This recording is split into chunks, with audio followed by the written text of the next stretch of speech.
tak terasa wahai saudara-saudaraku, kita akan memasuki tahun baru Islam 1443 Hijrah. Artinya perjalanan baginda Rasulullah 1443 tahun yang lalu, yang masuk sekarang 1444 tahun yang lalu. Kadang-kadang kalau tak diceritakan, lupa anak cucu kita. Bahkan kita yang tua-tua nih, bahkan kita yang dewasa nih, bahkan yang maaf cerita jarang mengaji nih, tak kabar kita.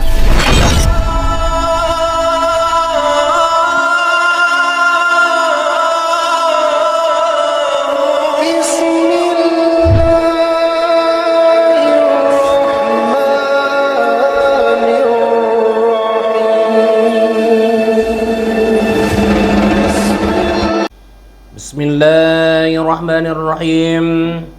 Assalamualaikum warahmatullahi wabarakatuh. Alhamdulillahi rabbil alamin. Asyhadu an la ilaha illallah wa asyhadu anna Muhammadar Rasulullah. Allahumma shalli ala sayyidina Muhammad wa ala ali sayyidina Muhammad. Saudara-saudaraku, kaum muslimin dan muslimat di mana saja berada, semoga kita semuanya dirahmati dan diridhai Allah Subhanahu wa taala. Dan jangan pernah kita bosan-bosan, dan jangan kita pernah minta kepada Allah semua apa yang kita pinta, semoga Allah selalu curahkan rahmat dan ridhonya untuk kita, untuk kampung kita, untuk negara kita Indonesia tercinta ini, dan untuk seluruh saudara kita umat Islam di mana saja berada. Amin, amin ya rabbal alamin. Apa kabar wahai saudara-saudaraku? Tentu kita dalam keadaan sehat walafiat. Saudara-saudaraku yang dirahmati Allah Subhanahu wa taala, hari ini tema pengajian kita, kajian kita pada hari ini, yaitu memaknai tahun baru Islam. Sekarang kita sudah berada di akhir bulan Zulhijjah 1443 Hijrah. Artinya beberapa hari lagi kita akan memasuki yang namanya tahun baru 1444 Hijrah. Tahun baru kita, tahun baru umat Islam, di mana yang namanya harga ikan tetap akan stabil, ayam akan stabil, dan tidak akan pernah kita jumpai orang main kembang api, tiup trompet dan sebagainya, karena memang bukan itu kita dalam menyambut tahun baru Islam. Tapi sungguh sangat disayangkan, mudah-mudahan keimanan kita umat Islam nih makin lama makin bertambah kepada Allah Subhanahu wa taala. Kenapa? Tahun baru Masehi, kita tahu tahun baru Masehi kita sibuk mempersiapkannya. Tahun baru Masehi kita sibuk kadang-kadang nyewa penginapan, semua tempat wisata penuh, padat, ayam habis semuanya, ikan habis semuanya. Makanya di awal tadi Ustadz katakan, harga ayam akan naik, harga ikan akan naik. Kenapa? Karena pada malam tahun baru itu semua sibuk berkumpul, semua sibuk memeriahkannya dengan acara bakar-bakar ikan, bakar-bakar ayam, bakar-bakar lemang dan sebagainya. Kita tahun baru Islam tidak yang macam tuh, tapi sungguh sangat disayangkan. Banyak kita orang Islam nih yang tak kabar, yang tak tahu. Taunya pun mohon maaf, karena tanggal merah anaknya libur sekolah. Bertanya dia sama anaknya, kenapa kalian libur nak? Ini kan tanggal merah mak. Kenapa tanggal merah nak? Karena tahun baru Islam mak, 1 Muharram. Oh, tak kabar dia. tidak mempersiapkannya. Padahal Khalifah Umar bin Khattab, khalifah kedua, ketika membuat kalender umat Islam pada saat itu banyak usulan. Ya para sahabat, kapan kita mulai? Momentum yang paling mana yang paling tepat kita mulai? Kita jadikan tahun baru Islam tuh. Banyak yang mengusulkan lahirnya baginda Rasulullah, tidak diterima. Rasulullah ketika menerima wahyu dengan begini pertimbangan dan sebagainya tidak juga diterima. Dengan wafatnya baginda Rasulullah tidak juga diterima. Tapi begitu diusulkan, dan salah satu yang mengusulkannya adalah Ali bin Abi Thalib radhiyallahu an. Bagaimana kalau kita jadikan tahun baru Islam tuh dimulai dengan sejak hijrahnya baginda Rasulullah sallallahu alaihi wasallam dari kota Mekah ke kota Madinah. Kenapa? Karena ada semangat perjuangan yang luar biasa, sepakat dan setuju. Dan makanya sekarang nih jatuhlah tahun baru Islam. Tak terasa wahai saudara-saudaraku, kita akan memasuki tahun baru Islam 1443 Hijrah. Artinya perjalanan baginda Rasulullah 1443 tahun yang lalu, yang masuk sekarang 1444 tahun yang lalu. Kadang-kadang kalau tak diceritakan, lupa anak cucu kita. Bahkan kita yang tua-tua nih, bahkan kita yang dewasa nih, bahkan yang maaf cerita jarang mengaji nih, tak kabar kita. Apa? Makanya hari ini Ustadz nak bahas sedikit memaknai tahun baru Islam dengan datangnya tahun baru Islam 1444 Hijrah. Saudara-saudaraku yang dirahmati Allah Subhanahu wa ta'ala, pada tanggal 15 Juli 622 Masehi, tepatnya pada hari Kamis, di mana Kamis pagi, sebuah tempat yang bernama Darun Nadwa adalah sebuah tempat yang dibuat oleh atuk moyang baginda Rasulullah sallallahu alaihi wasallam. Atuk dari baginda Rasulullah. Rasulullah punya ayah Abdullah, punya ayah Abdul Muttalib, punya atuk lagi bernama Asim, Abdi Manaf dan Qusay. Qusay inilah yang mendirikan Darun Nadwa. Apa Darun Nadwa? Rumah yang dibuat untuk tempat berkumpul, rumah yang dibuat untuk tempat musyawarah. Kalau di kampung kita boleh disebut itu dengan balai desa dan sebagainya.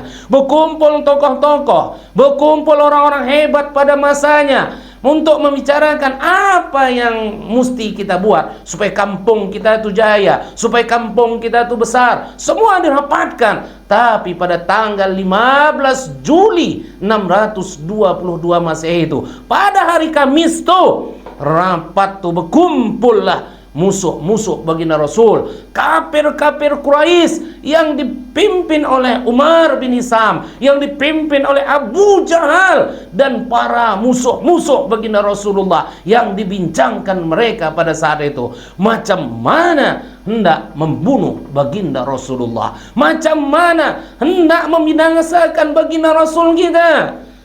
Baginda Rasul kita, wahai saudara-saudaraku, yang ketika belum menerima wahyu digelar Al-Amin di kota Mekah, adalah orang yang paling dipercaya di kota Mekah. Tapi ketika umur 40 tahun menerima wahyu dari Allah, diangkat menjadi Rasul, menyebarkan agama Allah di kota Mekah. Mereka menyebarkan, Rasulullah dan para sahabat menyebarkan agama Allah itu, tantangannya luar biasa. Tapi kafir-kafir Quraisy nih sebetulnya sudah tak sanggup, makanya mereka melakukan beberapa hal. Bukan langsung nak membunuh baginda Rasul. Mereka rayu baginda Rasul kita. Mereka rayu, wahai saudaraku. Mereka rayu. Apa yang dirayunya wahai Rasulullah sallallahu alaihi wasallam? Apa maumu wahai Rasul? Kekayaan, wanita, harta, tahta, jabatan, semua tidak dikasihkan sama baginda Rasul kita, asalkan jangan menyampaikan dakwah agama Islam nih. Apa kata Rasulullah? Bulan di tangan kiri, matahari di tangan kanan, hendak kalian berikan sama aku tetap akan menyampaikan dakwah nih. Allahu Akbar. Takbir. Allahu Akbar. Itulah makna pertama wahai saudara-saudaraku yang dapat kita ambil. Kenapa? Jangan pernah takut nak menyampaikan kebenaran tuh. Jangan pernah kita takut berdakwah tuh. Balighu ana walau ayat. Sampaikan walaupun satu ayat. Sampaikan. Yang benar tuh sampaikan. Yang benar tuh sampaikan. Jangan takut. Jangan takut. Itulah makna yang pertama nak kita ambil dari peringatan tahun baru Islam nih. Sampaikan di mana saja, nak di warung kopi, nak di mana saja duduk, apalagi di masjid dan sebagainya, sampaikan dan sampaikanlah ajaran tuh sesuai dengan dalil-dalil yang ada, firman Allah Subhanahu wa taala dan hadis-hadis sahih baginda Rasulullah sallallahu alaihi wasallam. Kalau terjadi pun khilafiyah, jangan kita sibuk berantem satu dan yang lain. Jangan menyalahkan satu dan yang lain. Jangan sibuk nak membid'ahkan. Bid'ah. Sibuk kita nak berpecah. Kita ribut urusan bid'ah. Kita sibuk nak urusan jenggot, urusan celana gantung, urusan kunut tak kunut, urusan ini itu dan sebagainya. Orang sudah sampai ke bulan sana, kita itu saja yang kita ributkan. Jangan takut menyampaikan dakwah itu. Al-haqqu min rabbika fala takunna minal mumtarin. Sampaikan wahai saudaraku, dan kita yang mendengar nih, jangan cepat kali kadang-kadang sakit hati wahai ibu-ibu, bapak-bapak, saudara-saudaraku. Ini tiba-tiba dengarkan ceramah di masjid, manalah tahu ustaz tuh kadang-kadang, manalah tahu syekh-syekh tuh, ulama-ulama tuh, dibilangnya tak masuk surga orang yang tak sholat. Rupanya baru dengar ceramah dia, memang tak sholat. Apa katanya? Alah ustaz tuh nyindir aku lah tuh. Jangan, memang begitulah yang disampaikan, memang begitu dalilnya. Mesti sholat, wajib sholat. Apapun nak kajinya, nak kaji syariat, tarekat, hakikat, ma'rifat, tak bisa nak tinggalkan syariat tu, tak bisa nak tinggalkan sholat tu, tak bisa. Takkan masuk surga orang tak sholat. Jangan marah. Disuruh nanti sama ustaz tuh, kalau keluar rumah tuh pakailah jilbab tuh, tutup aurat tuh. Kalau ustaz nih nyindir lah nih, mentang-mentang awak pakai celana pendek keluar, mentang-mentang awak nih tak pakai jilbab keluar rumah, mentang-mentang rambut awak pirang nih semalam tengoknya, sindir-sindir lah ustaz nih. Cepat kali kadang-kadang, cepat kali marah. Tanah begitulah. Dan kita ustaz nih jangan sampaikan. Kalau berdakwah di depan pejabat-pejabat, wahai pejabat-pejabat yang mendengar ceramah ini, jangan. Begitulah sayangnya kami kepada saudara-saudaraku yang jadi pejabat tuh. Artinya apa? Jangan pernah jadi kades tuh, jangan pernah jadi wali kota tuh, jangan pernah nak jadi bupati, nak jadi gubernur, bahkan presiden, wakil rakyat, menyuap rakyat. Jangan, haram. Sarung, kerudung, telekong, sembako, duit lempul, cepek-cepek limpul, haram. Dan kita wahai saudara-saudaraku, para ustaz, para tuan-tuan guru, jangan takut sampaikan, katakan sama mereka. Kenapa? Karena itulah, cobalah, ini baru ditawari limpul, goyang iman do. Baru ditawari mobil, goyang iman do. Baru ditawari duit 1 miliar, goyang iman go. Rasulullah sudah tunjukkan wahai saudara-saudaraku, bulan di tangan kiriku, matahari di tangan kananku. Aku tetap akan menyampaikan dakwah ini. Tak sanggup lagi kafir-kafir Quraisy itu, tak sanggup. Maka diputuskanlah pada rapat itu di Darun Na'wah, keputusannya kita utus satu-satu orang pemuda yang terhebat dari suku-suku kita. Kita titipkan senjata, malam nih kita serang rumah Muhammad. Kita suruh pemuda-pemuda tersebut untuk membunuh baginda Rasulullah. Saudara-saudara yang dirahmati Allah Subhanahu wa taala, atas izin Allah yang Maha Tahu, tentu ini sudah ketentuan dari Allah. disuruh malaikat Jibril untuk menyampaikan kepada baginda Rasul bahwa untuk segera hijrah ke kota Madinah. Makanya wahai saudaraku, planning pergerakan nak hijrah ke kota Madinah ini sudah dipersiapkan matang-matang oleh baginda Rasulullah dan para sahabat. Yang lain sudah mulai berangkat. Pelan-pelan berangkat. Kenapa? Karena luar biasa tekanan dari orang kafir-kafir Quraisy di kota Mekah. Disiksa, dibunuh, luar biasa. Tapi tak sanggup menggoyahkan akidah saudara-saudara kita pada saat itu. Mereka tetap meyakini la ilaha illallah, tiada Tuhan selain Allah. Mati tak masalah, korban nyawa tak masalah. Kenapa? Karena itu adalah mati yang terbaik di jalan Allah Subhanahu wa ta'ala. Mati memperjuangkan agama Allah adalah mati dalam keadaan fisabilillah, di jalan Allah. Surga jaminannya. Makanya wahai saudaraku, jangan takut kita berjuang kita untuk agama Allah nih. Jangan takut kita membela agama Allah nih. Allahu Akbar, Allahu Akbar, Allahu Akbar. Saudara-saudaraku yang dirahmati Allah Subhanahu wa ta'ala, datanglah baginda Rasulullah ke rumah Abu Bakar As-Siddiq, sahabat terbaiknya, dan katakan, Abu Bakar, malam nih kita akan berangkat. Malam pun tiba. Bukan Rasul tak tahu, nyonggok di sana, bersembunyi di sana pemuda-pemuda di sekeliling rumah baginda Rasulullah sallallahu alaihi wasallam. Tahu Rasul, tapi karena bantuan dari Allah Subhanahu wa taala, wa ja'alna min baini aydihim saddan wa min khalfihim saddan faghshaynahum fahum la yubsirun. Ketika Rasul keluar dari rumah itu, maka Allah jadikan tembok di depan mereka, Allah jadikan tembok di belakang mereka, sehingga mereka tertidur tak nampak Rasul keluar dari rumah itu. Kenapa? Atas izin Allah Subhanahu wa ta'ala. Maka Rasul pun bergerak dari rumah itu menuju ke sebuah gunung yang bernama Jabal Sur. Malam-malam bergerak. Tingginya sekitar 850 meter. Bayangkan saudaraku, mendaki dengan ketinggian 850 meter malam-malam tanpa cahaya dan lampu. Kenapa? Kalau pakai cahaya dan lampu, tahulah orang bahwa ada yang tidak bergerak ke atas gunung sana. Siapa itu? Kenapa? Karena orang kafir pada saat itu memang nak membunuh baginda Rasul kita, memang nak membunuh baginda Rasul kita, umat Islam kita. Kenapa? Karena gaduh dengan pergerakan umat Islam tuh 850 meter, wahai saudaraku.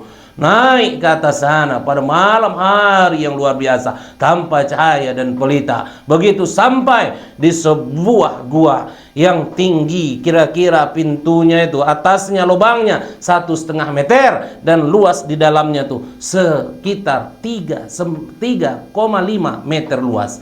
3,5 meter luas, cuma luasnya wahai saudaraku. Bayangkan saudaraku, begitu masuk Abu Bakar As-Siddiq, Abu Bakar rajia tempat tuh. Artinya apa? Nak bersihkan. Adakah lular, adakah kalajengking, adakah binatang-binatang berbisa. Setelah diperiksa aman, maka Abu Bakar As-Siddiq pun menyandar. Kenapa? Tak muat, tak leluasa di dalam tuh. Agak menyandar Abu Bakar, diselonjorkannya kakinya, dan Rasulullah saking capeknya tidur di atas pahanya Abu Bakar As-Siddiq. Luar biasa persahabatan antara Rasulullah dan Abu Bakar As-Siddiq.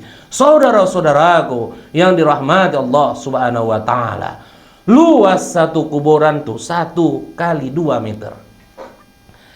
2 meter luas saudaraku kuburan tuh. Coba kita tes tidur di dalam liang lahat tuh. Tidur kita di lubang kubur tuh sempit. 2 meter luas tuh sempit. Kalau 2 orang berarti 4 meter luas, itu pun sempit. Bayangkan Rasulullah sama Abu Bakar 3,5 meter luas. Dan berdua berapa lama? 3 hari 3 malam di Jabal Sur, di dalam guanya itu. Kenapa? Karena hendak melihat situasi yang paling aman, hendak keluar dari gua tersebut. Kenapa? Karena heboh sudah kota Mekah. Kenapa heboh? Dimulai pada malam tuh. Ketika Rasul keluar, maka bangunlah pemuda-pemuda itu dari tidurnya. Begitu bangun, mereka langsung masuk ke rumah baginda Rasul. Mereka bawa pedang tuh. Mereka nak bunuh baginda Rasul. Apa kata salah seorangnya? Tunggu dulu, tarik selimutnya. Begitu ditarik selimut tuh, yang tidur di atas tempat tidur baginda Rasul adalah Ali bin Abi Thalib. Maka mereka kecarian baginda Rasul, cari ke sana kemari, cari sana kemari. Begitu luar biasanya. Rasul sudah meninggalkan Mekah, Muhammad sudah meninggalkan Mekah, Muhammad sudah meninggalkan Mekah. Makin panas orang kafir-kafir Quraisy nih. Bahkan dibuat, siapa yang bisa menemukan Muhammad, maka hidup atau mati ditemukan, hadiahnya 100 ekor unta. Oh, 100 ekor unta, saudara-saudaraku. Lembu kita kurban, beli 1 ekor lembunya payah kita. Kita nak berkurban, cicil setahun kita kumpul-kumpul. Betul apa betul? Betul. Setahun kita nak ngumpulkannya, nak beli lembu tuh. Setahun. Berapa harga lembu tuh? 13 juta, 14 juta. Kalau lembu kurban presiden tuh 1 ton lebih. Coba bayangkan kalau 1 ton. Harga daging 1 kilo sekarang 110.000 misalnya. Tidak 100 juta lebih harga 1 ekor lembu tuh. Bayangkan unta. Seandainya unta tuh kita rata-ratakan harganya 70 juta saja, 70 juta. Makanya hadiah sekarang, siapa yang bisa nangkap Muhammad hidup atau mati, 7 miliar hadiah. 7 miliar, bayangkan. Apa enggak kesetanan orang mengejar baginda Rasul kita? Apa enggak semangat pembunuh-pembunuh bayaran untuk mencari? Semua mencari. Macam mana Rasulullah dan Abu Bakar hidup 3 hari 3 malam di Jabal Sur itu? Macam mana? Kenapa? Karena tim suksesnya. Oh, tim sukses. Karena tim sukses yang disiapkan dalam hijrahnya baginda Rasul nih sudah dipersiapkan matang-matang, wahai saudaraku. Dimulai dengan ditemankan oleh Abu Bakar As-Siddiq. Selanjutnya Ali bin Abi Thalib yang menggantikan tempat tidur. Siapa yang mengantar makanan? Yang mendaki Jabal Sur, yang malam-malam mengantarkan makanan untuk Rasulullah dan Abu Bakar, anak Abu Bakar yang bernama Asma bin Abu Bakar As-Siddiq. Dialah perempuan. Wahai oma-oma, perempuan. Makanya jangan kecil hati kali, luar biasa perempuan di dalam perjuangan Islamnya. Contoh Asma bin Abu Bakar As-Siddiq yang mengantar makanan sembunyi-sembunyi, tidak ada yang tahu, sampai ke atas. Begitulah Asma bin Abu Bakar As-Siddiq. Siapa yang mematai macam mana pergerakan di Mekah supaya aman baginda Rasul dan Abu Bakar di atas? Salah satu anak Abu Bakar juga yang bernama Abdullah bin Abu Bakar As-Siddiq. Dialah intelijennya, dialah informannya yang pura-pura dengarkan cerita orang Mekah tuh. Jangan keluar dulu abah, jangan keluar dulu ya Rasulullah. Orang Mekah makin menggila, orang kafir makin menggila. Mereka upah 100 ekor unta. Siapa yang menemukan baginda Rasulullah hidup atau mati? Jangan dulu abah. Makanya sampai juga orang kafir tuh nyampai naik ke Jabal Sur sana. Tapi begitu melewati gua tuh, atas izin Allah, sarang laba-laba pun ada di depan pintu gua tuh. Sehingga mereka pikir, manalah mungkin ada orang dalam tuh. Laba-laba saja pun ada. Begitulah Allah buatkan perjalanan hijrah baginda Rasulullah sallallahu alaihi wasallam nih. Ada lagi yang di bawah tuh, Amir bin Fuhairah yang pura-pura mengangon gembala. Asal bertanya, ada kau tengok Muhammad? Ada kau tengok orang lewat sini? Tak ada, tak ada. Kenapa? Nak menghilangkan jejak di bawah kaki Jabal Sur itu. Begitu luar biasanya dipersiapkan. Dan satu lagi, kalaulah perjalanan itu dari jalan biasa Mekah ke Madinah, jalan yang biasa, tentu orang tahu. Maka waktu nak bergeraknya setelah 3 hari 3 malam baginda Rasul dan Abu Bakar nak bergerak ke Madinah, mereka masuk dari jalan kecil-kecil, jalan tikus-tikus yang orang tak tahu. Siapa penunjuk jalannya? Ada, memang disewa. Siapa? Dan dia bahkan belum memasuk Islam pada saat itu. Siapa namanya? Namanya Abdullah bin Huraiqid. Abdullah bin Huraiqid inilah yang penunjuk jalan baginda Rasul kita sama Abu Bakar. 8 hari 8 malam dalam perjalanan Di jalan yang kecil-kecil loh. Coba wahai saudaraku, kita maknai lagi. Kenapa susah kali Rasul ini tidak bergerak dari kota Mekah ke Madinah? Kenapa? Padahal sebelumnya Rasulullah Isra dan Mi'raj. Subhanallazi asra bi'abadihi laila minal masjidil harami ilal masjidil aqsa. Bahkan lebih jauh lagi perjalanannya tuai saudaraku, dari Mekah ke Palestina, lebih jauh dari Mekah ke Madinah. Tapi perjalanan Isra'nya baginda Rasul tuh naik kendaraan yang namanya Buraq, bahkan bukan sampai ke Palestina saja, Masjidil Aqsa dinaikkan Allah Mi'raj sampai langit ketujuh, naik ke Sidratul Muntaha, menjumpai Allah Subhanahu wa taala. Perjalanan yang luar biasa nih. Hanya perjalanan yang dilaksanakan pada sepertiga malam saja. Luar biasa perjalanan nih. Kok letih kali, mesti hijrah nih, berjalan, bersembunyi di gua, berjalan dari yang kecil. Kenapa tak naik Buraq? Sebentar saja sampai ke Madinah. Kenapa? Karena ada makna yang terbesar yang mesti kita sebagai umat Islam nih pahami, bahwa hijrah itu adalah pengalaman yang luar biasa, momentum yang luar biasa ditunjukkan sama kita, supaya apa? Semangat juang kita luar biasa ke depannya. Bayangkan naik Buraq, sampai sekarang kita tak tahu langit pertama tuh, sampai sekarang kita tak tahu di mana langit pertama tuh. Usahakan langit ketujuh. Bahkan sampai sekarang nak ngalahkan kecepatan Buraq tuh 3 kali 10 pangkat 8 meter per second atau 300.000 kilometer per detik. Tak sanggup manusia nak ciptakan sebuah benda sampai sekarang nih. Zaman handphone Android kita pegang sekarang nih, tak sanggup. Bahkan menciptakan sebuah benda yang paling cepat sekarang nih bernama Parker Solar Probe, itu pun jauh lebih cepat, jauh lebih cepat Buraq dibandingkan benda yang diciptakan oleh manusia itu. Subhanallah, subhanallah.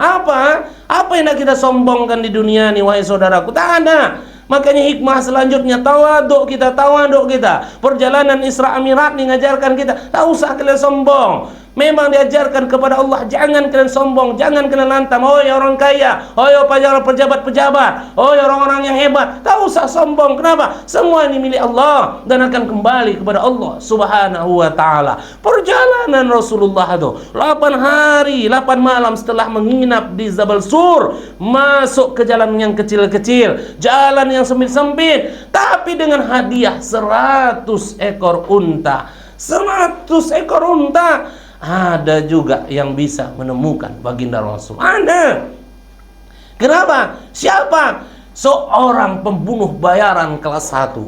Seorang penunggang kuda yang paling hebat, yang mohon maaf tak pernah jatuh dari kudanya, tak pernah gagal dalam mencari mangsanya, sampai dan jumpa baginda Rasul Abu Bakar dan Abdullah bin Huraikid berjumpa, menggumpal pasir itu di udara. Karena saking cepatnya tunggangan kuda itu, maka diangkatnya pedang tuh, karena Rasul sudah di depan tuh, mau dibunuhnya baginda Rasul tuh. Tapi atas kehendak Allah, kaki kuda yang di depan tuh masuk ke dalam pasir, bergulir kuda tuh, bergulir. Dia pun tercampak dari kuda itu, tapi karena memang hebat orangnya, dia pun berguling, dia berdiri dan mendekati baginda Rasul. Tangannya gemetar, hatinya dapat hidayah dari Allah. Bercakap dia, tak pernah selamanya aku jatuh dari kuda, tak pernah hatiku selama ini takut nak membunuh orang, tak pernah selama ini tanganku gemetar. Maka betul yang kuhadapi di depanku ini bukan manusia biasa. Ini betul memang utusan Allah Subhanahu wa taala masuk ke agama Allah. Tak dipikirkannya lagi 100 ekor unta tuh, tak dipikirkannya. Siapa? Surakah bin Malik yang hendak membunuh baginda Rasul, tapi akhirnya memeluk agama Allah. Bahkan dia kata, "Ya Rasul, izinkan aku menemanimu ke Madinah." Maka kata Rasul, "Silakan balik saja Surakah. Insya Allah suatu saat kita akan bersama." Oh begitu luar biasanya. Hampir 1 bulan sampai ke Kuba, sampai ke Madinah. Perjalanan hijrahnya baginda Rasulullah nih luar biasa. Bahkan saking hausnya mereka mengambil air susu dari gembala-gembala yang ada tuh. Mereka peras untuk diminum. Saking hausnya baginda Rasulullah sallallahu alaihi wasallam, saking letihnya perjalanan hijrah tuh, sampailah ke Madinah pada satu Yathrib punya nama. Maka disambut penduduk Madinah yang luar biasa. Tala'al badru alaina. Terjadi khilafiyah yang tidak disampaikan. Mau ada enggak yang begini berselawat dan sebagainya. Yang jelas pada saat itu begitu luar biasa mereka senangnya menyambut baginda Rasulullah sallallahu alaihi wasallam. Saudara-saudaraku yang dirahmati Allah Subhanahu wa taala. Perjalanan singkat hijrahnya baginda Rasul dari kota Mekah ke kota Madinah ini. Setidaknya begitu banyak makna yang kita ambil. Begitu luar biasanya. Makanya Allah berfirman di dalam surah Al-Baqarah ayat 218. Innal ladzina amanu wal ladzina hajaru wa jahadu fi sabilillah ulaika yarzuna rahmatullah wallahu ghafurur rahim. Sesungguhnya orang-orang yang beriman, orang-orang yang berhijrah, dan orang-orang yang berjuang di jalan Allah, mereka semata-mata hanya mengharapkan rahmat Allah. Sesungguhnya Allah Maha Pengampun lagi Maha Penyayang. Wahai saudara-saudaraku, kuatkan iman kita. Wahai saudara-saudaraku, berhijrahlah kita selalu, berjuang kita di jalan oleh Allah Subhanahu wa taala, dan semua yang kita lakukan itu semata-mata hanya mengharapkan rahmat dan ridhonya Allah. Wahai saudaraku, tidak disuruh kita dengan peringatan tahun baru Islam nih, tidak disuruh kita nak ke Mekah sana, nak mengikuti jejak baginda Rasul sampai ke Madinah sana, nak mesti nginap kita 3 hari 3 malam di Jabal Sur sana. Tidak, tidak. Bukan itu, bukan kita disuruh nak tapak kilas kita, tidak. Yang disuruh, yang sama kita nih, sanggup kita berhijrah. Apa maksud hijrah dari baginda Rasul tuh? Sebagaimana sabda baginda Rasulullah sallallahu alaihi wasallam, wal muhajiru man hajaral khataya waz zunub. Orang yang berhijrah tuh orang yang berani meninggalkan kesalahan dan dosa-dosanya. Hijrahlah kita wahai saudaraku, tinggalkan kesalahan kita, dosa kita.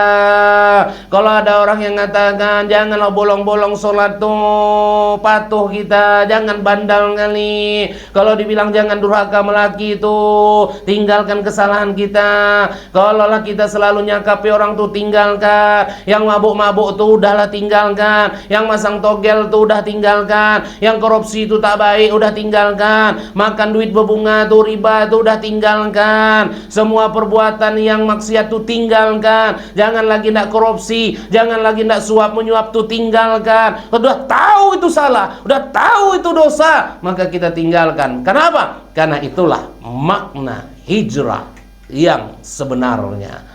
Saudara-saudaraku yang dirahmati Allah, semoga bermanfaat apa yang disampaikan ini. Semoga dengan datangnya tahun baru Islam 1440 Hijriah ini, makin mantap iman kita, makin bertakwa kita kepada Allah Subhanahu wa taala, dan hijrah kita berani tinggalkan kesalahan dan dosa-dosa kita. Terima kasih. Mohon maaf kalau ada penyampaian yang salah. Wabillahi taufiq wal hidayah. Assalamualaikum warahmatullahi wabarakatuh.